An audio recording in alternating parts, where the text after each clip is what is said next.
আমি শুনলাম আমাদের বিরোধী দলের। না না, ও কোনো রাজনীতি করতো না, ও কোনো দলের না, ও ছিনতাইকারী। ও এই জন্য খবর দিচ্ছিলেন, এই নিয়ে আপনি কোনো চিন্তা করবেন না। বড় ভাই, ওর মাথায় একটু হাত দিয়ে দোয়া করে দেন বড় ভাই, ও একটু সাহস পাইব।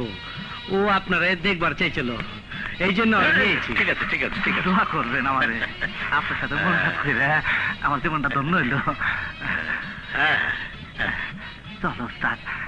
ওয়ালাইকুম আসসালাম। আসসালামু আলাইকুম। উস্তাদ, একটা কথা জিজ্ঞামু। কি?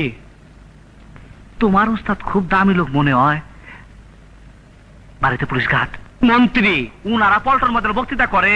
হ্যাঁ, হায় হায়, উস্তাদ কাম হয়ে গেছে, গু আমার সারা।